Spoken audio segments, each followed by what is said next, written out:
Hello again, everybody. I'm Roger Hoover. Glad to welcome you back to the Crimson Tide Sports Network, and welcome to this Tuesday edition of Crimson Drive, driven by Tuscaloosa Toyota. Check them out at TuscaloosaToyota.com. We are getting set for Alabama's final home football game of the season, coming up this Saturday against the Arkansas Razorbacks. We'll start looking ahead to that, plus taking a look back at the win against New Mexico State.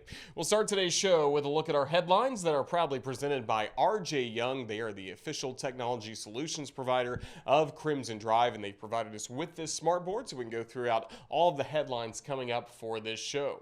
We will start with what's ahead on the show today. First, we'll have the booth cam highlights from the New Mexico State game, as we always have our booth cam presented by Royal Furniture fired up for Alabama football games, and we certainly saw plenty of touchdowns against New Mexico State in the 59-3 win on Saturday. Then we'll have Coach's Checklist from Monday as Coach Saban met with the media, giving some key injury updates, so you want to stay tuned for that. And then we'll be talking with Crimson Tide soccer coach Wes Hart as we step outside kind of our football footprint on the show for just a bit to highlight the great work that the Alabama soccer team has done as they have advanced to the second round of the NCAA tournament for the first time in program history. Had a great win last week in the first round against Clemson. Now BYU coming up, so we'll talk about that with Coach Hart. And then we'll step back in time a little bit, talk with former Crimson Tide quarterback Scott Hunter. He is one of two honorary captains coming up this week for the Arkansas game, and we'll be sharing some great memories of the late 60s in Alabama football. And Coach Bryant, that's headed your way in just a little bit with our Alabama Legends interview. For the Crimson Tide football team this season, got another win on Saturday. 59-3 was the final score against New Mexico State. The coaching staff announced 10 players of the week as we got to see Alabama's depth really show up in the ballgame on Saturday, including at the running back position after the injury that we saw to Roydell Williams. Several other players stepping up big, so that was great to see for the Crimson Tide. And now this Saturday, the Arkansas Razorbacks, 2:30 p.m. kickoff in Tuscaloosa. That means our coverage on the radio will start at 11:30 a.m., and it's the exact same kickoff time the next week against the Auburn Tigers for the Iron Bowl, as Alabama will be playing at Auburn coming up on November 27th, the Saturday after Thanksgiving. And once again, radio air times for the next 2 weeks starting at 11:30 a.m. One final home game in Tuscaloosa against Arkansas, and if Alabama just gets one more win in these next 2 weeks, they're headed to Atlanta, winners of the SEC West, with a showdown with the Georgia Bulldogs coming up in the SEC Championship game. But got to get wins first of all, and we'd love to get 2 wins against Arkansas and as well against the Auburn Tigers. Now, speaking of wins, how about the Alabama men's basketball team with what they've done to start the season? Off to a 2-0 start, defeating the Jackrabbits on Friday night. 104-88 was a great final score. Javon Quinterly, 26 points in that game. Jaden Shackelford had over 20 points. And, of course, Charles Bediako, the man that we've talked about before here on the Crimson Tide Sports Network, Angry Chuck. Make sure you go to our Twitter page and see Brian Passing explain that Angry Chuck nickname. We love seeing that for Charles Bediako. Great win for the Tide. Now tonight they're at home against the Jaguars of South Alabama. 6:30 start time. Our radio air time will be coming to you from 5:30 p.m. from Stipe Lounge, presented by Royal Furniture, coming up on the concourse at Coleman Coliseum. So if you're making your way to the ballgame, just stop and hang out with us for a little bit at Stipe Lounge. We certainly can't wait to see you there for that. And then coming up on Friday, it'll be the Oakland Golden Grizzlies, the next opponent for the Crimson Tide. 7 o'clock start time. Our radio coverage will begin at 6 p.m. on Friday night. And both of these games this week will also be streaming live on SEC Network Plus. Women's basketball, let's go to them next before we talk Crimson Tide soccer. The women's basketball team, after a dominant win last Tuesday against Charleston Southern, had a nail-biter at the very end. Tulane was able to get the win, 69-66 on Sunday, as Alabama, it appeared, tied the game up just as the clock was running out on a three-pointer by Jemiah Mingo Young, but the replay showed that she still had the ball in her hands with zeros on the clock, so Tulane got the win, 69-66. Another great performance by Megan Abrams, who had the ankle injury against Charleston Southern, came back strong with 21 points against the Green Wave. Crimson Tide, a great opportunity to bounce back starting on Wednesday night. They're home against Southern Miss at 6 p.m. We'll have radio coverage at 5:55 for Alabama against Southern Miss, as well as a courtside cam coming up. And then on Sunday, it'll be the first road trip of the year for the Crimson Tide women's basketball team, going to Fort Worth, Texas to play in the Maggie Dixon Classic, and Alabama's opponent will be the Duke Blue Devils. 1 p.m. Our radio airtime will be at 12:55 coming up for Alabama against Duke on Sunday. Now the Crimson Tide soccer team began a historic win last week against the Clemson Tigers. 1-0 was the final score as Burke was able to score in the first 5 minutes of the match, and then Alabama held on to that lead for the remaining 85 minutes to get the win over Clemson. First ever NCAA tournament win, so congratulations to Coach Hart and the team on that accomplishment. Now the second round of the tournament's coming up against BYU, and it's in Charlottesville, Virginia, coming up at 3 p.m. on Thursday, and then 2 days later, Alabama would take on the winner of Milwaukee versus the number 1 seed in that region, the Virginia Cavaliers. So that would be quite a tall challenge ahead of Alabama in the third round. But first of all, the Crimson Tide trying to get past a very talented BYU team that we'll talk a little more about with Coach Hart coming up in our interview. But we're still just thrilled for a historic season for the Alabama women's soccer team. Now, as we really begin after the headlines, we really take a look at this show at Alabama football first and foremost, and we'll start with the booth cam highlights presented by Royal Furniture from the great victory that Alabama had on Saturday against New Mexico State. Welcome, everybody. Glad you're with us. Closing in on kickoff of Alabama and New Mexico State. In motion, far side. Goes Mechie. Set back, Robinson to the right of the quarterback. Looking, throwing into the end zone. Touchdown, Latu. Cameron Latu using his size to make a nice grab of 12 yards overhead of Dylan Early. And it was placed perfectly, taking advantage of the 6'5" tight end against the 6-foot-tall strong safety. Yeah, I had 12 personnel right there. So Billingsley in the game with him. Bryce throws it top shelf. Letting Latu kind of box his guy out. Perfect throw. It was a good route. Getting away from that safety, getting to the other hash for the touchdown. Josh Carlson. Pressure. It is partially blocked. It goes high in the air. Comes down into the grass for the Crimson Tide. And Jalen Moody takes it in. Inside the 5-yard line to the 4. Jalen Moody took it inside the 5 to the 4-yard line as Bama brought everybody, and that will be another block for the Crimson Tide. Nice special teams play there, Chris. Yeah, sometimes I was going to say, John Parker, you dial one up like that just to try to jumpstart your team and keep them engaged, and that's what happened. I love it. Be aggressive. Get back there. Make it a play. Moody making some guys miss downfield. So close to the end zone, though. You know, on special teams, backup linebacker, get the ball in your hands. You're trying to score. Backs are in the eye. Ooch is the up man. Here's the give. Robinson. Second effort. Touchdown, Alabama. Second effort for Brian Robinson. And he'll pick up his 13th rushing touchdown of the year. Kendall Randolph checks back in. 2 wides right, 1 left. Play action fake again. Got it. Pressure. Wide open. End zone. Touchdown, Alabama. Royce just waited and waited, and all of a sudden Jamison Williams parted the defense and picks up a 32-yard reception for another Alabama touchdown, his second of the day. 1st and 10 from the 37. Inside give. Robinson cuts left. Robinson. He sees the end zone ahead of him. He's on his high horse and gone. Touchdown, Alabama. 63 yards for Brian Robinson. And forget what I said about only having 40 yards rushing. Pick it up. That's one way to do an explosive run, but that time it was a perfect hole on the left side. Coming in, a little play or counter play for Brian Robinson. Shows a lot of speed right there, but he did. It was a really good block from Tommy Brown coming in right there at the left tackle in relief for Cohen, who didn't start this game. So nice job blocking down. Huge hole for Brian. It's amazing how easy it is when you just give him a good hole. 3 wides right, 2 to the left, empty backfield. Bryce surveys the defense. He'll yell to Jamison Williams, who will acknowledge. Again, a snap on the ground, but the throw to the end zone, touchdown Williams. Now 2nd and goal from the 5. Again, Bryce looks, throws. That one is caught on the left side for the touchdown by Billingsley. They came back to him, and that was nice. It'll be a 5-yarder. Let him have another chance to avenge that, Rashad. Yeah, you got to love that from your quarterback. Understanding this guy has a tremendous talent. He's only going to help us down the road, down this stretch. Let's go back to him and give him another opportunity. Single running back, Trey Sanders.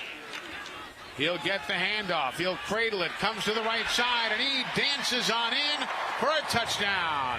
His second career touchdown for the Crimson Tide. Ajay Hall and Damian George with the nice lead blocking, and Alabama now adds to their lead. It's 55-3. Great drive from Paul Tyson and Alabama right there. Just doing it both, running the ball with Trey Sanders, with Demoy Kennedy, 4 of 5 in passing, 5 rushes for 38 yards. So that's about as good as it gets for these second-team guys right here, moving the ball down the field, eating up some clock, and putting points on the board. But we're down to the final 29 seconds of the ball game, and that is going to do it. As coaches Nick Saban and Doug Martin will trot out to the logo at midfield to congratulate one another. Also interesting, a number of the players from New Mexico State. Look at that. They come out to shake hands with the greatest of all time. Not just the coaches, but a number of the players came out. They wanted to shake hands with Coach Nick Saban at the 50-yard line. Can't blame them for that. Great tribute right there. It's all over. Alabama wins 59-3. Each and every Saturday, we have the Booth Cam presented by Royal Furniture, allowing you to take a look inside the broadcast booth as Eli Gold, John Parker Wilson, Chris Stewart, Rashad Johnson call the game. It's always a lot of fun. We'll fire it up coming up this Saturday as well for Alabama against Arkansas right back here on the CTSN Facebook page. Now we're starting to turn our attention to Arkansas this week on the Crimson Tide Sports Network as Alabama looks to clinch an SEC Western Division championship with just one more win, either this week against Arkansas or next week against Auburn. So as we start Arkansas week, it's time for Coach Saban's coach's checklist that we always love to give you, looking at the three most important things on his checklist from his Monday press conference. Here's Coach's checklist from yesterday. You know, we challenged the players last week to go out and play with a lot of positive energy, and I really liked the way the players did that. The execution was not always perfect, but it was certainly improved, and you know, I was really pleased with the way our players responded. I think we need to build on that. I think how you finish is most important this time of year, how you dictate tempo, the energy you play with, how you prepare. All those things are critical to how you play. And I think our players, hopefully are going to respond the right way. So it's our last game in Bryant-Denny Stadium. That's been a great atmosphere to play in, and it's certainly needed to be that way for this game. These guys, try to go fast. They're a tempo team. I think that any way that we can affect them, obviously, is going to be a benefit, to our players. Sam Pittman has done a fantastic job, I think, with this team in the 2 years that he's been there. They're probably has improved as much from last year to this year as, anybody in the country. They've had some great wins over, some very good SEC teams. And, they got really good players. They play well together. They play winning football. They're very effective at running the ball on offense. They don't turn it over. They get off the field on third down. They play good pass defense. They've got good specialists. They really do a good job all the way around. So we're going to have to be at our best and certainly prepare that way this week, for this game. From an injury standpoint, you guys are going to, definitely, ask me, but Roy Dale is going to be out. He needs knee surgery. JoJo does not need surgery, but he will be out probably for a little bit of time as well. So those two guys are probably not going to be able to play. Roy Dale for a while, JoJo for maybe a week or two. Yeah, tough injury news at the end of Coach's checklist, talking about Roydale Williams being out and also JoJo Earle for the next couple of weeks, but Roydale Williams more of a long-term injury, lost, kind of like Jace McClellan has been lost for the season, so the running back depth really being tested as Alabama's going to rely on Brian Robinson Jr. plus Trey Sanders to handle the bulk of the workload, but it is interesting. We're even seeing a player like Demoy Kennedy, who's a linebacker on this team. He's been getting some practice at running back for the Crimson Tide, as well as one of the wide receivers, Christian Leary, just running running back depth really thin at this point of the season, but still a dominant back in Brian Robinson Jr. trying to lead the charge for the Alabama football team. Let's switch gears for a moment to the Alabama soccer team. This has been a historic season for Alabama soccer. First of all, getting selected to go back to the NCAA tournament for the first time since 2017. And then last Friday in Clemson on the home field of the Tigers, it was Alabama picking up a 1-0 victory over Clemson to pick up the program's first ever win in the NCAA soccer tournament. And now Coach Hart and the Crimson Tide team getting set for the second round matchup on Thursday against the BYU Cougars. And he was nice enough to join us earlier today to give us a kind of recap of this great season that Alabama's had at this point, plus what they hope to do coming up in Charlottesville, Virginia, coming up on Thursday. So I think you'll enjoy hearing from the head coach of the Crimson Tide soccer team, Wes Hart. Coach Hart, congratulations on the program's first ever win in the NCAA tournament. You got to be thrilled you're still playing and coaching soccer this time of the year. Yeah, absolutely, man. It's been a great final stretch for us. Had some big wins late in the season, and none bigger than the game against Clemson the other night. So we're certainly excited where we're at, and hopefully we're not done yet. We've got a big game against BYU Thursday that we're looking forward to. Let's take a look back at this season. What can you tell us about kind of the journey that this team had to go through from when we started in August to where we are now? Yeah, kind of a lot of ups and downs, but which was kind of to be expected. We had a lot of new freshmen, a few new transfers added to the roster, so we knew it would take a little bit of time to gel. Played probably one of the toughest non-conference schedules in the country, with Florida State, Memphis, TCU, who are all still in the tournament. And probably likely to go deep into the tournament. Samford as well. So, 4 teams on our non-conference schedule that are still in the NCAA tournament. And then you throw in, our tough SEC schedule. So our schedule is pretty brutal this year. And so, we took our fair share of losses this year, but we knew that we were losing to good teams and making progress along the way. And I think it's paid off for us. I think we're battle tested and in a good spot. So had a couple games late in the year that were kind of must win games for us. That LSU game kind of is what kind of kicked it off. And then, clearly the Auburn game at the end of the year, that was big for us getting into the NCAA tournament because that was kind of our marquee RPI win. And then, Clemson last week. So we've had some good results down the stretch, and excited where we're at.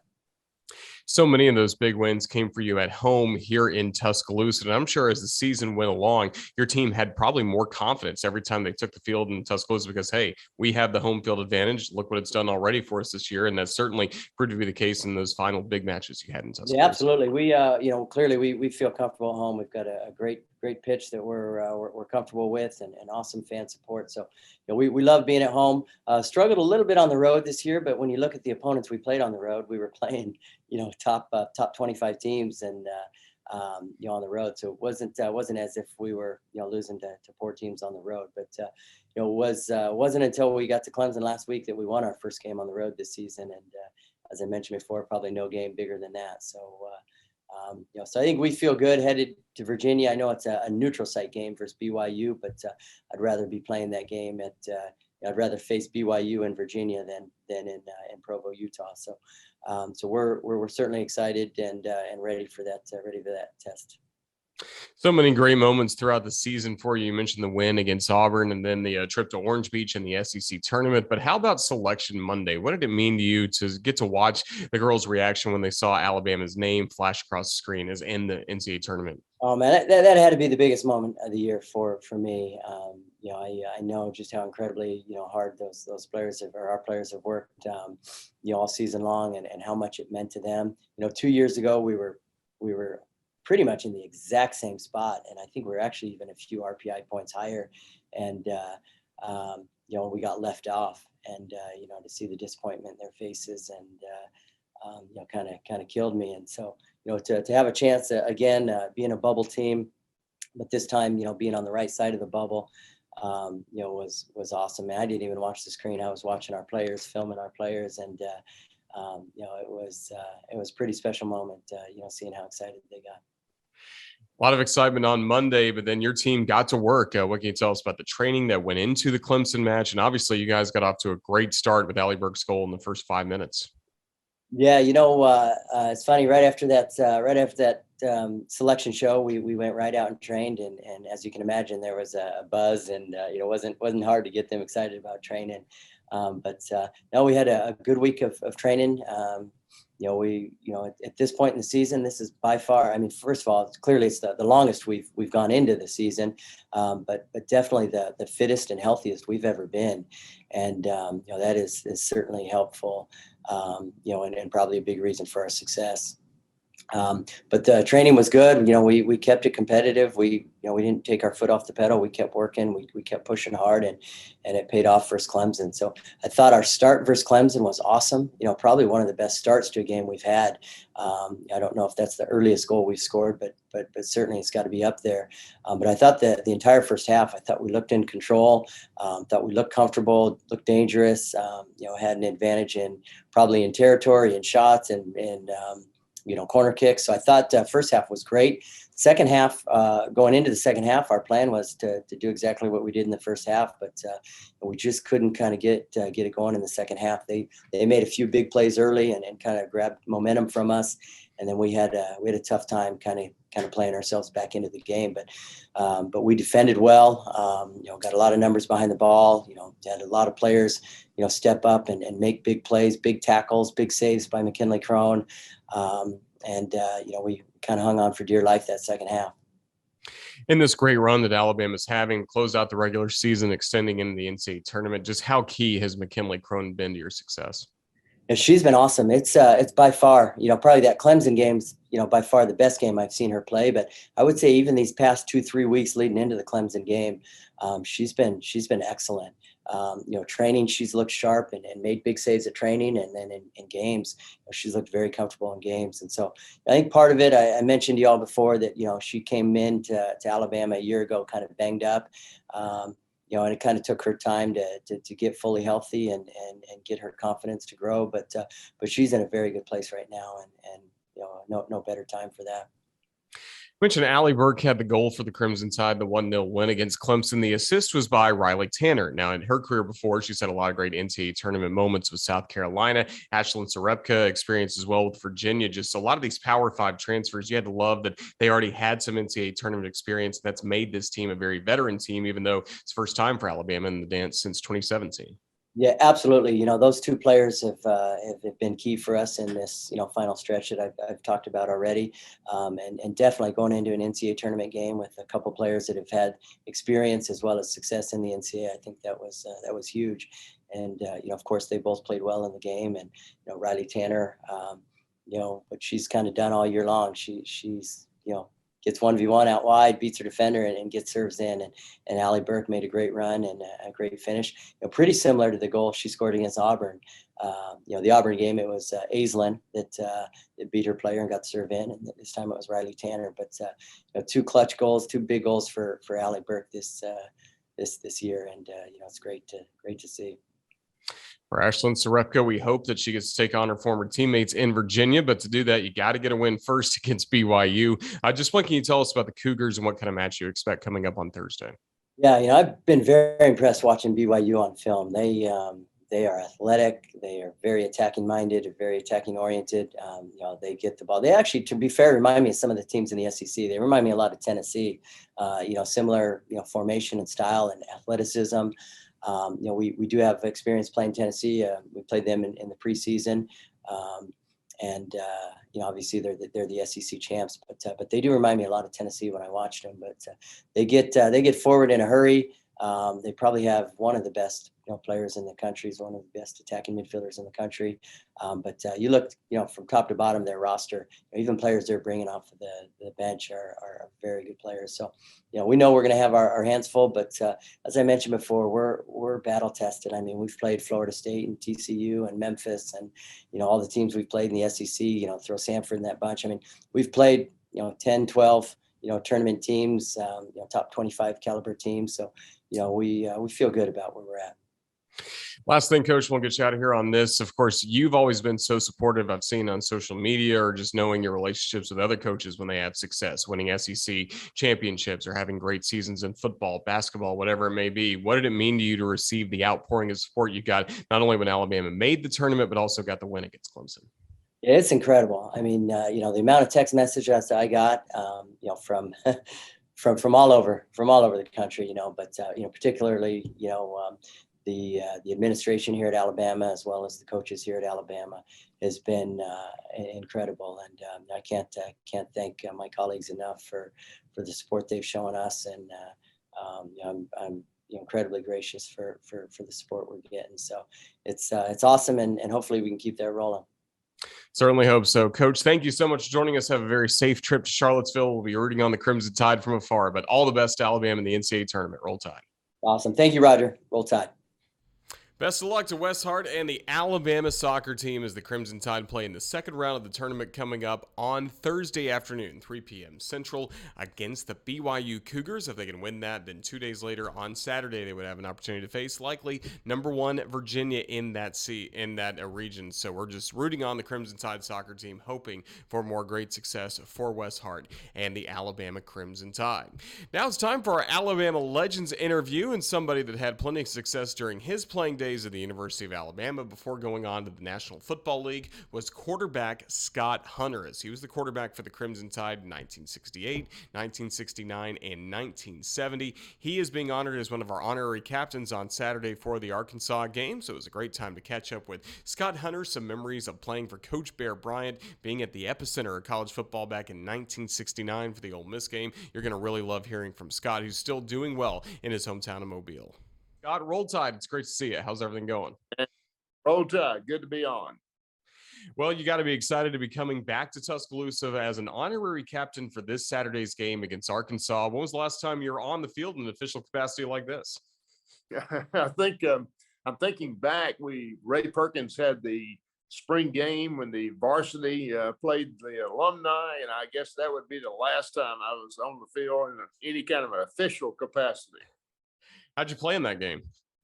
Well, Kenny started, and he took off for Foley, and a couple more of the quarterbacks came in a little older than I was, and they played a couple of series and left, and I had to play the rest of the entire game. We almost won it. That's certainly a good memory. And for you, did you grow up a big Alabama fan? Was it always your dream to play for the Crimson Tide? Well, actually, my uncle and aunt lived in Auburn, Alabama. He had a sporting goods store there, and I would go to Auburn in the summers, visit up there. And of course, my dad lived in Georgia, working for Lockheed and Marietta. So I was up there around Georgia people all the time. So mostly gravitated to Auburn and Georgia. But there was this guy with a houndstooth hat that had a compelling reason to come to Alabama. And what was Coach Bryant's recruiting pitch to you? Well, obviously, a great program, all the right facilities, surrounded by good players, winning tradition, a top-notch coach that liked to throw the football. And so all those things came into play. And it's, of course, it's hard to tell him I'm not coming. Well, it's a really special group of quarterbacks that Alabama had in the 60s, starting with Pat Tramley. You go to Joe Namath, Steve Sloan, Ken Stabler, and then you're next in line. That had to be another compelling reason to try and play for Alabama. Well, I guess a lot of players would have not welcomed the competition and gone somewhere else, but I thought that was terrific to go in there where they had a great line of quarterbacks, a good offensive passing system, putting quarterbacks in the NFL, which obviously was a dream for me, and a goal. So yeah, it all came together. What did you have to do to separate yourself in training camp? First, you, of course, freshman football, and then once you were able to be on the varsity team, what did you have to do to earn playing time? Well, freshman year, you basically just fodder for the varsity, but I thought of the freshman year as a year to try to get better. You're out there competing, throwing against the first team defense. And that should teach you how to get better. And it did. And next year I'm redshirted and I'm throwing to the first team defense, playing a lot on the scout team. And that allowed me to get better because you're throwing out there against, the best players. So I used those opportunities to get better. And it certainly paid off into you becoming the starting quarterback for the Crimson Tide. And for you, you got to play in a lot of big games, but one big game I wanted to talk about in particular, 1969 against Ole Miss in Birmingham at Legion Field. Just what stands out to you the most about a game that probably now would fit into SEC football? Offenses getting a lot of points and a lot of passing touchdowns throughout that ball game.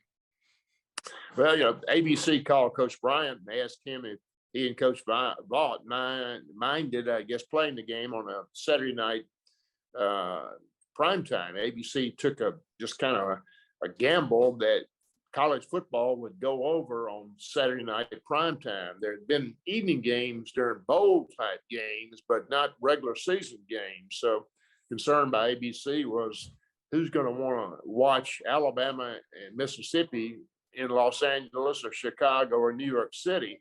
But of course, we all know now the game had terrific ratings. Archie Manning had a game for the ages, and we won 33-32. So it was a great night for ABC and Alabama too.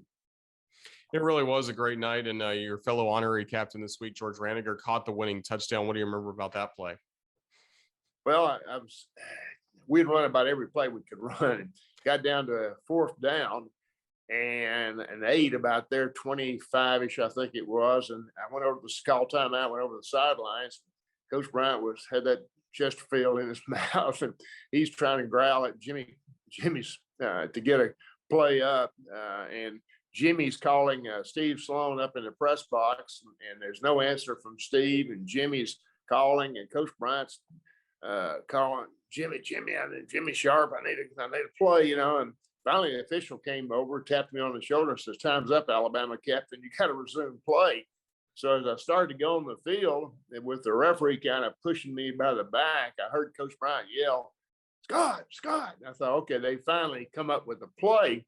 And I couldn't stop running or jogging on the field with the official with his hand on my back. So I kind of turned my head and I heard him make a great call to me. "Scott, run the best thing you got. Run the best thing you got." He couldn't have made a better call. I got to the huddle. George Ranniger and I had run fire red right 56, come back in 1,000 times in practice. And that's the play I called. Johnny Musso made a great block on a blitzing Ole Miss lineman, got the ball off a little low, but it was accurate. George made a good catch, got out of the hands of the Ole Miss defensive back, scrambled into the end zone. That was a winning touchdown. And it was a great game. I mentioned before, a lot of passing touchdowns. Coach Bryant, we always think of him later on. He would, of course, have the wishbone, but you think about ball control, running the football. Is that the kind of game that drove him crazy? Well, he made out like it did, but he thoroughly enjoyed, throwing the ball and that sort of thing. We'd had Namath, you'd had Stauber and so forth, and he always liked to throw the ball, and he liked offense, but he'd play like, we weren't very good on defense. But hey, I think he enjoyed those kind of games. He knew that's what the fans enjoyed. You mentioned Johnny Musso. We had a chance to catch up with him a few weeks ago before the Tennessee game. For younger fans who maybe didn't get to watch him game in and game out, just how dominant of a running back was he? Well, it's a good question you asked.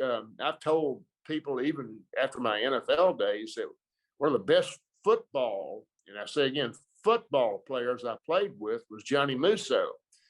He did more without the ball. That's picking up blitzes, running pass routes, anything that was asked or called for, not running the football, he executed extremely well. When he was running the football, you couldn't knock him off his feet. He just was a terrific runner. So as the all-around football player, he's probably one of the best, if not the best, I ever played with. You have a great Alabama career, then the NFL. You get to realize your dreams by playing in the NFL, and you get to go to the Green Bay Packers. And there's another Alabama quarterback in Bart Starr. Just what did Bart Starr mean to you getting to team up with him? Oh, wasn't I lucky? I got to Green Bay as a rookie, and of course that was Bart's last year, my first year, and he just took me under his wing. And then the next year, as a starting quarterback, Bart stayed and was the play caller and quarterback coach. So I was just an extension of Bart Starr, if you will. And it helped, the combination of that, of course, with a great defense and a great kicking game, a great field goal kicker in Chester Marco. We won 10 games and won the division, went into the playoffs. What are you most proud of from your NFL career? Well, I think that season, you get into the NFL, and the object is to win and get into the playoffs, and then go for that second season there. And so, of quite proud of quarterbacking the Packers my second year, and of course with a lot of help from Bart Starr and a great defense, as I mentioned, taking us to the playoffs. And at that point, I think I was the youngest. They said I was the youngest quarterback since Bob Waterfield, who historians may know played for the Rams back in the 50s. I was the youngest quarterback since him to have led a team to a division championship. Well, and something I always like to ask players from the Bryant era, just what are some of the biggest lessons that Coach Bryant gave you about life that have really stuck with you to this day? Well, Coach Bryant used to talk about class, and he would say to us, I don't know the definition of class, but I know it when I see it. And he always espoused to us, always show your class in every situation. Winning or losing out in the real world, conduct yourself with class and people will notice. And I think that's one of the great lessons that, that he's imparted to not just me, but all of us who ever played for him. And now you get to come back to Tuscaloosa as an honorary captain coming up this Saturday. But in the last few years, what have you been up to? How's the family doing? Oh, everybody's great now. I've got the grandchildren. One of them is looking to come to Alabama this upcoming fall in engineering. He's far smarter than I ever was. And so anyway, going well. That's certainly good to hear. Well, Scott Hunter, thank you so much for spending some time with us on the Crimson Tide Sports Network. We hope that you and a lot of your teammates have a fun weekend here in Tuscaloosa coming up as our honorary captains. Just thank you again and roll Tide. Yeah, and look at those pictures right behind us back here now before we get off. That is really impressive. All right, Ryan, number 12. Roll Tide. We'll see you, Scott. Thank you. Well, great memories from Scott Hunter as he and George Raniger will be our honorary captains coming up on this Saturday. Make sure you grab their autograph before Alabama against Arkansas, and they'll also be honored pregame on the field at Bryant-Denny Stadium. So we're certainly glad to welcome those guys back to Tuscaloosa.